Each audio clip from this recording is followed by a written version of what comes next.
జవహర్లాల్ నెహ్రూ తర్వాత వరుసగా మూడోసారి ప్రధాని పదవి అధిష్ఠించి మరో చరిత్ర సృష్టించారు నరేంద్ర మోదీ. 2014, 2019లో సొంతంగా మెజార్టీ సాధించి వరుసగా రెండుసార్లు ప్రధాని పదవిని చేపట్టిన ఆయన ఇప్పుడు మిత్రపక్షాల సాయంతో అధికారంలోకి వచ్చారు. మూడోసారి పదవి దక్కింది సరే, కానీ మోదీ ముందు అనేక సవాళ్లు ఎదురుచూస్తున్నాయి. భాజపాకు సొంతంగా బలం ఉందన్న ధీమాతో 2 హయాంలలో స్వేచ్ఛగా నిర్ణయాలు తీసుకున్న మోదీ ఇప్పుడు మిత్రపక్షాలతో సంప్రదించనిదే ముందుకు వెళ్లలేని పరిస్థితి. ఏపీ, బీహార్కు ప్రత్యేక హోదా సహా తెదేపా, జేడీయూ వంటి పార్టీలు పలు డిమాండ్లను కూడా ముందు పెట్టే అవకాశం కనిపిస్తోంది. మరి మోదీ ఈ సవాళ్లను ఎలా ఎదుర్కొంటారు? మిత్రపక్షాల ఒత్తిడిని దాటుకుని ఎలా ముందుకు వెళ్లే అవకాశం ఉంది? ఇంకా ఏ సవాళ్లు ఎదురుచూస్తున్నాయి? గత 10 సంవత్సరాలు వేరు, రాబోయే 5 ఏళ్లు వేరు. ముచ్చటగా మూడోసారి ప్రధాని పగ్గాలు చేపట్టిన నరేంద్ర మోదీకి వర్తించే సూత్రమిది. కారణం 2014, 2019లో మిత్రపక్షాల అవసరం లేకుండానే సొంతంగా అధికారం చేపట్టిన మోదీ ఈసారి వారిపై ఆధారపడి పీఠం ఎక్కడమే. భాజపాకు సొంతంగానే మెజారిటీ ఉండడంతో 10 ఏళ్లు ప్రతి నిర్ణయాన్ని స్వేచ్ఛగా తీసుకున్న మోదీ ఇప్పుడు ఆచీతూచీ అడుగేయాల్సిన పరిస్థితి. అన్నీ కాకున్నా కీలక నిర్ణయాల విషయంలో మిత్రపక్షాలను సంప్రదించాల్సిందే.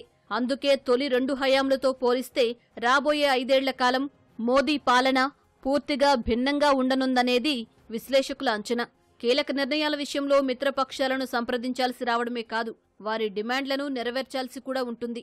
ఎన్డీఏ కూటమిలో రెండో అతిపెద్ద పార్టీ అయిన తెలుగుదేశం పార్టీ సహా మరో కీలక భాగస్వామి జేడీయూ పలు డిమాండ్లను ముందుకు తెచ్చే అవకాశం కనిపిస్తోంది.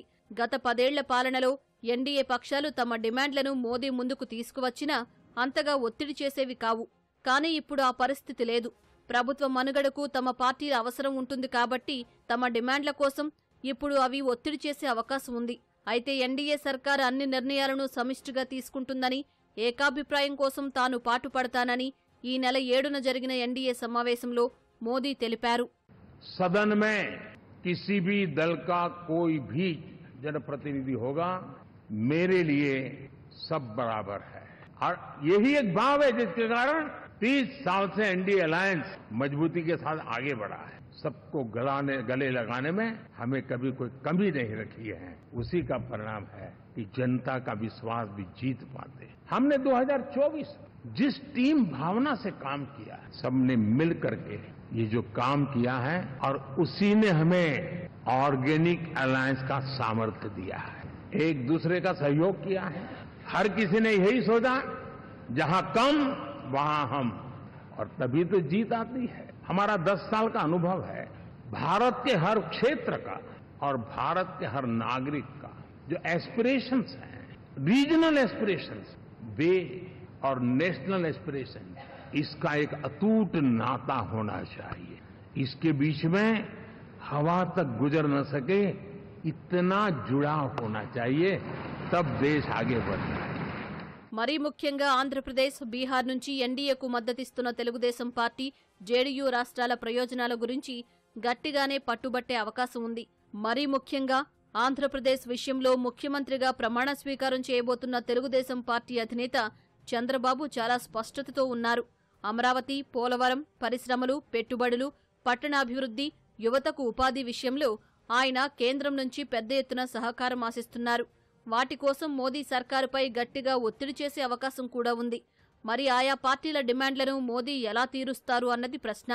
పథకం, పేరు ఏదైనా అభివృద్ధి కార్యక్రమాలకు నిధులు, విధానపరమైన మద్దతును బలంగా కోరుకుంటున్నారు చంద్రబాబు.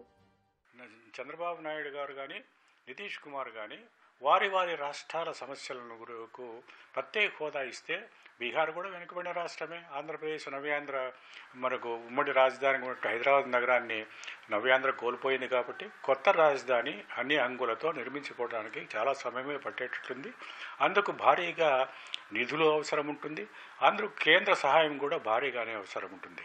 పరిశ్రమల అభివృద్ధి, వాణిజ్యం అభివృద్ధి, వెనుకబడిన ప్రాంతాల అభివృద్ధి అనేది కూడా చంద్రబాబు నాయుడు ప్రభుత్వం ముందున్నటువంటి, కూటమి ప్రభుత్వం ముందున్నటువంటి అత్యంత క్లిష్టమైన కర్తవ్యం. వాటిని పరిపూర్తి చేయాలంటే భారతీయ జనతా పార్టీ కూడా ఇప్పుడు ఆంధ్రప్రదేశ్ రాష్ట్రంలో ఆ కూటమి ప్రభుత్వంలో భాగస్వామిగా ఉన్నది కాబట్టి ఇక్కడ ప్రజల ఆకాంక్షలను నెరవేరుస్తూ నవ్యాంధ్ర సర్వతోముఖాభివృద్ధికి వచ్చే 5 ఏళ్లలో ఒక చాలా గరిష్టమైనటువంటి ప్రయత్నాలు చేయవలసి ఉంది. సాధారణంగా ప్రతి రాష్ట్ర ప్రభుత్వం వివిధ అభివృద్ధి పనుల కోసం నిధులు కావాలంటూ కేంద్ర ప్రభుత్వానికి విజ్ఞప్తులు చేయడం సహజం.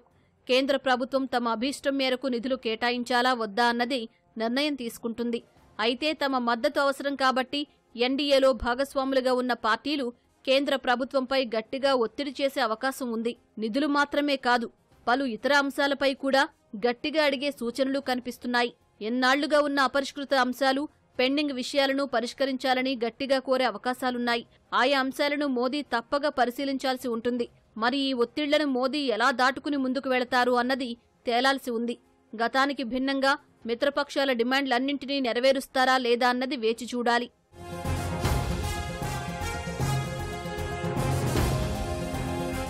పైగా ఎన్డీఏ కూటమిలో రెండో అతిపెద్ద పార్టీగా తెలుగుదేశం ఉండడంతో ఆ పార్టీ అధినేత చంద్రబాబు ఇప్పుడు మరోసారి కింగ్ మేకర్గా అవతరించారు.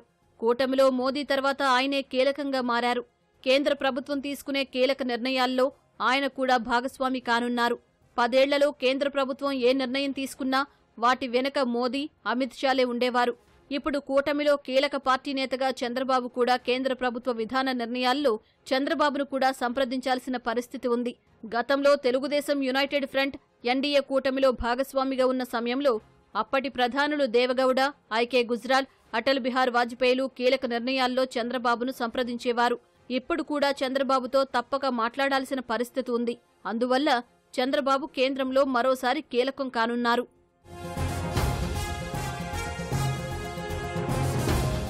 భాజపా సైద్ధాంతిక అజెండాలో కీలకమైన ఆర్టికల్ 370, ట్రిపుల్ తలాక్ రద్దు వంటి నిర్ణయాలను మోదీ ప్రభుత్వం స్వేచ్ఛగా తీసుకుంది. ఇప్పుడు ఆ పరిస్థితి లేదు. భాజపా అజెండాలో కీలకమైన ఉమ్మడి పౌర స్మృతి అమలు పెండింగ్లో ఉంది. పాకిస్తాన్ ఆక్రమిత కాశ్మీర్ను స్వాధీనం చేసుకుంటామని కూడా భాజపా ఇటీవల కాలంలో పలుసార్లు ప్రకటించింది. ఇలాంటి అంశాల విషయంలో తప్పకుండా మిత్రపక్షాల అనుమతి తీసుకునే ముందుకు సాగాల్సిన పరిస్థితి. పెద్ద నోట్ల రద్దు, జీఎస్టీ లాంటి నిర్ణయాల విషయంలో కూడా మిత్రపక్షాలను సంప్రదించాల్సిందే. ఇలా ఏ కీలక నిర్ణయం తీసుకోవాలన్నా స్వేచ్ఛగా ముందుకు వెళ్లలేని పరిస్థితి మోదీది. అందువల్ల గత 10 ఏళ్ల పాలనతో పోలిస్తే రాబోయే 5 ఏళ్లు ఎలా ఉంటుందనేది చాలా మందిలో ఆసక్తి కలిగిస్తున్న విషయం.